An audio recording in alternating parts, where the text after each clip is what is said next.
In the words of Jordan Belfort, the only thing standing between you and your goal is the story you keep telling yourself as to why you can't achieve it. In the world of high stakes and high finance, Jordan Belfort carved a name for himself with this audacious approach. An approach that was rooted in a powerful belief in his own abilities and a relentless determination to achieve his goals, regardless of the obstacles in his path. Belfort's journey, albeit controversial, is a testament to the transformative power of persuasion. He was not born into wealth, nor did he have any extraordinary privileges. What he had was a relentless drive and a knack for selling, and sell he did, from meat and seafood to penny stocks. Belfort's ascent in the world of brokering was meteoric, largely due to his unique approach to selling penny stocks. He was audacious and fearless. He refused to take no for an answer. Each rejection was not an end, but a stepping stone to a yes. It was this refusal to accept defeat that made him a force to be reckoned with. His belief in the potential of penny stocks was unwavering. He saw value where others saw risk, potential where others saw failure. He was able to sell this vision, this belief, to his investors. They bought into his confidence, his certainty. It was a masterclass in persuasion, in painting a picture so compelling that others couldn't help but see it too. But here's the catch. This audacity, this refusal to accept a no, it wasn't just about selling stocks. It was about belief in oneself, belief in one's abilities. Belfort's story is as much about self-belief as it is about salesmanship. Belfort's success was largely due to his tenacity, his refusal to accept rejection, and his unwavering belief in the potential of his penny stocks. Jordan Belfort was not just a salesman, he was a maestro in the art of selling. This was a man who didn't just sell stocks, he sold dreams, aspirations, and the tantalizing allure of unimaginable wealth. Belfort's tactics were nothing if not effective. One of his most potent tools was the creation of a sense of urgency. Belfort understood that urgency acts as a catalyst, pushing people to act immediately rather than procrastinate. He would paint pictures of the clock ticking, of golden opportunities slipping away, driving his potential investors to seize the moment and invest. Then there was the showcase of potential returns. Belfort was a wizard at spinning tales of immense wealth that could be gained from investing in penny stocks. He'd weave stories of ordinary folks who had become millionaires overnight, of life-changing returns that were too good to pass up. This was not mere deceit, but a carefully crafted narrative designed to ignite the imaginations of his listeners, to make them see the potential for their own life-changing success. But perhaps his most relentless technique was his follow-ups. Belfort was a believer in the power of persistence. He knew that a single no was not a dead end, but an invitation to try a different approach. He would follow up tirelessly, constantly tweaking his pitch, refining his arguments, until he won his investors over. It's important to note that while Belfort's methods may have been unscrupulous, the principles behind them can be applied ethically in sales. Creating a sense of urgency, showcasing potential returns, and following up relentlessly are all powerful tools in the art of persuasion. In the grand scheme of things, Belfort was not merely selling stocks, he was selling dreams and aspirations. He was selling the promise of a better life, the possibility of unimaginable wealth, and the thrill of beating the odds.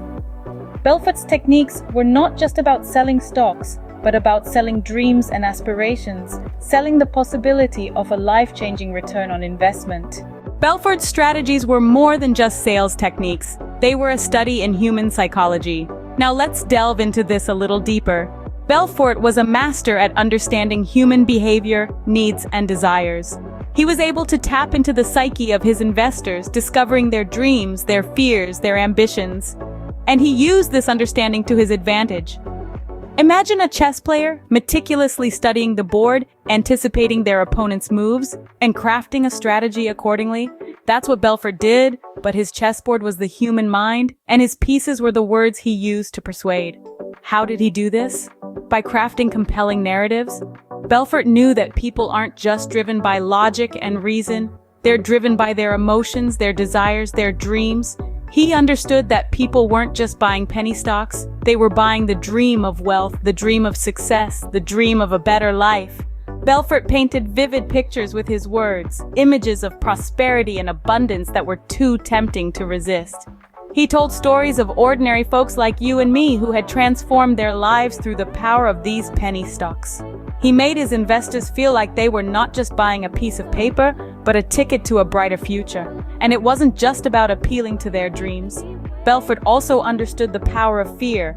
He knew that fear of missing out, fear of regret, fear of being left behind could be powerful motivators. So he instilled a sense of urgency in his pitches, making his investors feel like they had to act now or miss out on the opportunity of a lifetime. In essence, Belfort's strategies were about understanding the human psyche and using it to craft persuasive narratives. He knew how to tap into our deepest desires and fears and use them to his advantage. Belfort's strategies were all about tapping into the human desire for wealth and success and presenting his penny stocks as the golden ticket to achieving these aspirations. While Belfort's practices were questionable, there are still lessons to be learned from his approach. This statement might raise eyebrows, but let's delve into it. First off, persistence. Belfort was nothing if not persistent. He didn't take no for an answer, relentlessly pursuing his goals until they were achieved. This unwavering determination is something we can all take a page from. Imagine, if you will, a world where everyone applied this level of persistence to their dreams. Sounds like a place where dreams come true, doesn't it? Then we have belief in one's product. Belfort was a master at this. He could sell ice to Eskimos, as they say, because he truly believed in what he was selling. He knew every in and out of his product, and that confidence was infectious. Confidence, ladies and gentlemen, is a powerful tool. When you believe in your product, others will too. So ask yourself, do you truly believe in what you're selling? Next, understanding the customer's needs.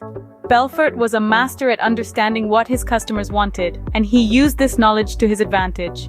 He listened to their needs, their desires, their dreams, and he used this information to sell them a product that would fulfill those needs. Understanding your customer is key to any successful business. So, next time you're speaking with a customer, really listen. What do they need? What do they want? Use this information to your advantage. Finally, let's touch on the elephant in the room: ethics. Belfort's business practices, while effective, were far from ethical. This is where we must draw the line. Yes, we can learn from his persistence, his belief in his product, and his understanding of his customers. But we must remember that business should always be conducted ethically. No goal is worth achieving at the expense of our integrity. While it's important to draw inspiration from Belfort's tenacity and understanding of human behavior, it's equally crucial to remember the importance of ethical business practices. Jordan Belfort's story is a powerful testament to the power of persuasion and the importance of self-belief. As we draw this journey to a close, let's take a moment to reflect on the key points we've discussed. We've explored the power of persuasion, the art of selling, the strategy of persuasion, and the lessons we can learn from Belfort. Each of these topics is a piece of the puzzle that, when put together, creates a clear image of what it takes to achieve our goals. Belfort's journey is a testament to the importance of persistence. It's about pushing forward even when the road ahead seems difficult. It's about not taking no for an answer and finding a way to make things work. In the face of adversity, it's about standing your ground and showing the world that you won't be deterred from your path. He also taught us the significance of understanding human behavior. To persuade, to sell, to achieve, you need to know your audience. You need to understand their wants, their needs, their fears, and their desires. It's only by truly understanding them that you can tailor your approach and offer them something they can't refuse. And perhaps most importantly, Belfort's story highlights the power of a compelling narrative. We all have a story we tell ourselves, a narrative that shapes our worldview and influences our actions. This narrative can either limit us or empower us. It's up to us to choose which it will be.